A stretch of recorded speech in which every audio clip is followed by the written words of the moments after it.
과연 지금 외식업이 레드오션일까요? 블루오션일까요? 외식업 전체로 보면 분명히 어려워진 게 맞는데 저는 보통 추천드리는 편입니다.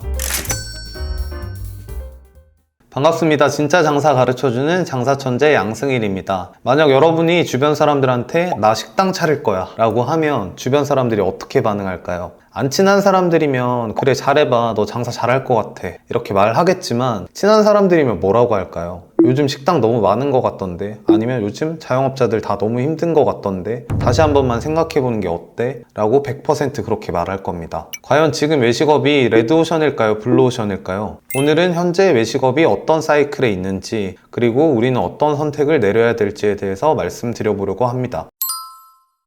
외식업 시장이 죽었다고 말이 나오는 이유가 뭘까요? 지난 영상에서 마케팅 인플레이션에 대해서 말씀드렸는데 안 보신 분들도 있을 수 있으니까 간단하게 한 번 더 말씀드리면, 우리가 이제 식당에서 마케팅이라는 걸 하면 노출량이 늘어나니까 자연스럽게 매출로 전환되는 부분들이 있었어요. 근데 이제 마케팅 자체를 하는 사람도 늘어났고 소비자들도 이제 식당에서 마케팅을 하는 걸 알고 있다 보니까 신뢰도도 떨어졌습니다. 그러니까 예전보다 노출량도 줄어들고 전환도 더 안 되는 상황이 생긴 거예요. 이뿐만 아니라 요즘 맛없는 식당이 없잖아요. 대부분 상품력을 갖추고 있고 상호나 디자인이나 로고나 이런 거는 다 기본적으로 어느 정도 갖추고 있기 때문에 나름대로 브랜딩도 다 하고 있습니다. 그래서 외식업은 지금 상품력이나 브랜딩, 마케팅이 모두 어려워진 시장이 되어 있습니다. 사실 상품력이나 브랜딩, 마케팅은 다 돈으로 하는 거기 때문에 이걸 다 갖춰야 된다고 생각하면 투자 대비 효율이 안 나오기 때문에 시장이 죽었다는 이야기가 나오고 있는 거죠. 이런 문제의 핵심에는 마케팅이 있는 건가요? 마케팅 인플레이션이 중요한 이유 중에 하나입니다. 근데 이런 마케팅 인플레이션이 저희를 어렵게 하는 문제의 전부는 아닙니다. 대부분 어떤 상품을 판매하게 되면 비슷한 순서로 난이도가 점점 올라갑니다. 첫 번째는 상품력이 상향 평준화되고, 두 번째는 기획력이 강화되고, 마지막으로 마케팅 인플레이션이 오는 겁니다. 저희가 신발을 파는 사람이라고 가정을 해볼게요. 처음 신발을 파는 사람들끼리는 누가 신발을 더 잘 만드냐 이런 경쟁을 하게 되거든요.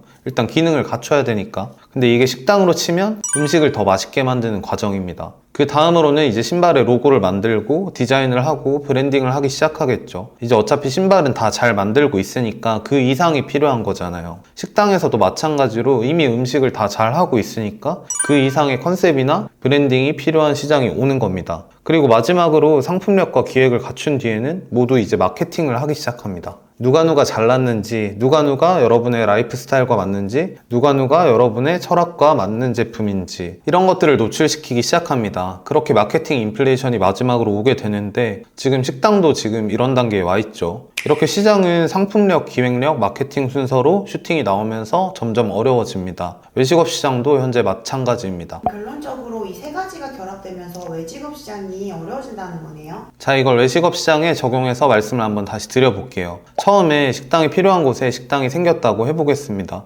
그러면 맛이랑 서비스랑 상관없이 장사가 잘 되겠죠. 필요한 곳에 생겼으니까. 그럼 그걸 보고 식당이 우후죽순 이렇게 늘어날 거예요. 그러면 경쟁을 통해서 당연히 맛 좋고 서비스 좋은 곳이 이제 장사가 잘 되기 시작할 겁니다. 이것도 옆집에서 보고 다 맛있게 만들고 서비스도 좋게 만들기 시작할 거예요. 그러면 상품력도 전체적으로 다 좋아지는 거죠. 그럼 다음에는 어차피 맛도 좋고 서비스도 다 좋으니까 여기서 컨셉이나 브랜드를 만든 식당이 등장합니다. 그럼 매번 식상한 식당만 가던 손님들이 이쪽으로 이제 몰리게 되겠죠. 그럼 또 시간이 지나 하나같이 저마다의 브랜드를 가지게 될 거예요. 그러고 나면 또 다시 모두가 어려워지겠죠. 여기서 또 치고 나가는 브랜드가 생깁니다. 자기 브랜드를 적극적으로 알리고 마케팅을 하는 업체요. 또 시간이 지나면 또 이 업체를 다 따라하고 있겠죠. 그럼 결국 이제 식당은 맛도 갖추고 서비스도 갖추고 브랜딩도 해야 되고 마케팅까지 모두 갖춰야만 결국 살아남을 수 있게 되는 겁니다. 그럼 저희가 이런 상황에서 장사를 하려면 어떻게 해야 할까요? 제가 말씀드린 게 상품력이랑 기획력이랑 마케팅이잖아요. 외식업 전체로 보면 분명히 어려워진 게 맞는데 개별 메뉴나 개별 지역을 보면 아직 이렇게 인플레이션이 다 안 온 곳들이 있습니다. 예를 들어서 제가 평택역에 육풍을 차릴 때 이미 전국적으로 봤을 때는 삼겹살집이 포화 상태였거든요. 근데 평택역은 삼겹살집이 오히려 필요한 상황이었어요. 이런 경우들이 종종 있는 겁니다. 자, 그래서 저희가 어떻게 해야 되냐면 메뉴를 정해놓고 지역을 돌려가면서 보던지, 아니면 지역을 정해놓고 상품력이나 브랜딩이나 마케팅을 안 하고 있는 업종이 있는지 메뉴가 있는지 찾아보는 식으로 접근하는 게 좋습니다. 대표님, 구독자분들의 구독자들에게 힌트 하나 주실 수 없나요?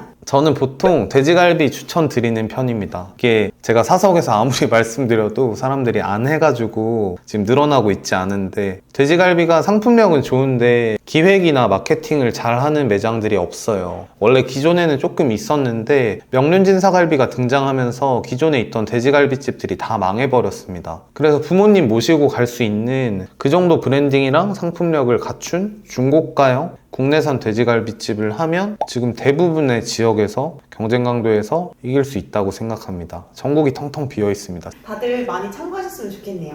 대표님, 강의나 교육하실 때 이런 내용이랑 동시에 외식업은 블루오션이라고 항상 말씀하시잖아요. 거기에 대해서 설명 한번 해주실 수 있나요? 자, 이제 저희가 가정을 한번 해볼게요. 저희가 학생 때 공부를 아주 잘했고 서울에 있는 대학교를 나왔는데 외식업에 종사할 수 있는 확률이 얼마나 된다고 생각하세요? 저는 거의 없다고 보거든요. 이게 러프하게 상위 15%에서 20%는 외식업 시장에 거의 안 들어온다고 보시면 돼요. 공부를 얼마나 많이 했는데 기회비용이 얼마나 크겠어요. 갑자기 이제 식당 차린다고 하면 처음에 말씀드렸던 것처럼 주변에서 뜯어 말립니다. 그러니까 저희끼리 어렵다 해도 이들까지 다 포함된 시장의 경쟁 강도를 생각하면 외식업은 상대적으로 블루오션이 맞다고 말씀을 드리고 싶은 겁니다. 대표님, 마지막으로 블루오션이 외식업 시장에서 반드시 성공하는 사람의 특징이 있나요? 이게 방금 말씀드리는 거랑 연결되는 이야기인데, 저희가 공부를 열심히 안 한 사람이 꽤 많잖아요. 아닌 분이 있으면 미리 죄송하다는 말씀 드리고, 일단 근데 공부를 잘했던 사람의 특징을 보면 뭔가 배우는 거에 대해서 거부감이 없고 꾸준히 할 수 있는 사람들이에요. 상위 20% 특성을 가지지 않은 업종이기 때문에 우리가 먼저 적극적으로 배우고 지속성 있게 유지할 수 있는 사람이 되면 외식업 안에서 이렇게 상위 10%에 들 수 있다고 생각합니다. 외식업 시장이 많이 어려운 게 사실입니다. 외식업 안에서의 경쟁 강도를 생각하면 시장이 끝났다고 말씀드릴 수 있을 정도의 레드오션입니다. 하지만 시각을 바꿔서 외식업 외적인 다른 시장까지 살펴보면 외식업은 상대적으로 아직도 블루오션에 있습니다. 아니, 평생 블루오션일지도 모릅니다. 저희는 상품력이 상향평준화 되지 않은 업종이나 지역을 찾아야 되고, 기획력이 붙지 않은 업종이나 지역을 찾아야 되고, 마케팅도 마찬가지입니다. 그리고 적극적으로 배우면서 지속적으로 노력할 수 있는 사람이 되면 충분히 외식업 안에서는 상위 10%가 될 수 있다고 생각하고, 아직도 충분히 블루오션이라고 생각합니다. 오늘 제 이야기는 여기까지 하고, 구독과 좋아요, 알림 설정 한 번씩만 눌러주시면 감사하겠다는 말씀 드리면서 영상 마치겠습니다. 감사합니다.